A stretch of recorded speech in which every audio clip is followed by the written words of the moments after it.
एक सच्चा इंसान उतना ही विश्वसनीय होता है जितनी माँ, उतना ही आदरणीय होता है जितना गुरु, और उतना ही परम प्रिय होता है जितना कि एक ज्ञान देने वाला व्यक्ति। अगर आपको खुश रहना है तो दो चीजें हमेशा याद रखना, भगवान और अपनी मौत। किसी आत्मा की सबसे बड़ी गलती अपने असल रूप को न पहचानना है, और न यह केवल आत्मज्ञान से प्राप्त करके ठीक किया जा सकता है। घृणा सदैव विनाश का कारण बनती है, अतः प्रत्येक प्राणी के प्रति दया भाव रखिए। जो दूसरों की पीड़ा पर आनंदित होता है वह पीड़ा उसे अपना ग्रास बना लेती है।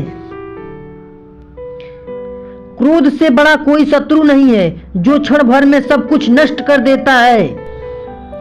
आत्मा अजर है, अमर है, वह एक शरीर को छोड़ती है, दूसरे शरीर को धारण करती है। उसका कोई शत्रु, कोई हितैषी नहीं है। शांति और आत्मनिरीक्षण नियंत्रण हिंसा है।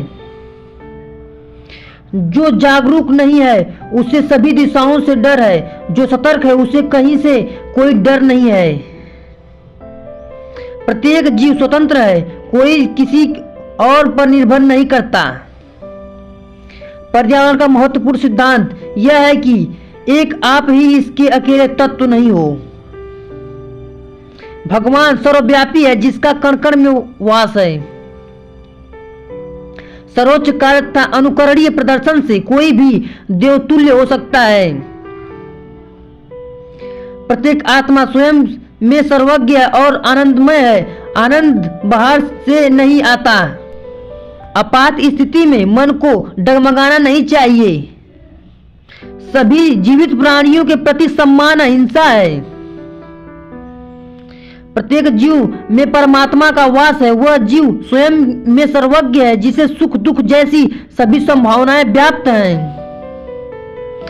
सभी मनुष्य अपने स्वयं के दोष की वजह से दुखी होते हैं और वे दुख अपनी गलती सुधार कर प्रसन्न हो जाते हैं। एक व्यक्ति जले हुए जंगल के मध्य में एक ऊंचे वृक्ष पर बैठा है। वह सभी जीव प्राणियों को मरते हुए देखता है, लेकिन वह यह नहीं समझता कि जल्द ही उसका भी यही असर होने वाला है। वह आदमी मूर्ख है। स्वयं से लड़ो, बाहरी दुश्मन से क्या लड़ना। वह जो स्वयं पर विजय कर लेगा उसे आनंद की प्राप्ति होगी। आपकी आत्मा से परे कोई भी शत्रु नहीं है। असली शत्रु आपके शरीर में रहते हैं। वो शत्रु हैं क्रोध, घमंड, लालच, आसक्ति और नफरत। साधक किसी भी शब्द को मूल्यों के तराजू पर तौल कर बोलता है। खुद पर विजय प्राप्त करना लाखों शत्रुओं पर विजय पाने के बराबर है। जियो और जीने दो, किसी को दुख मत दो, क्योंकि सभी का जीवन जीने के लिए प्रिय होता है। आत्मा अकेली आती है, अकेली चली जाती है। ना कोई उसका साथ देता है, ना ही कोई उसका मित्र बनता है।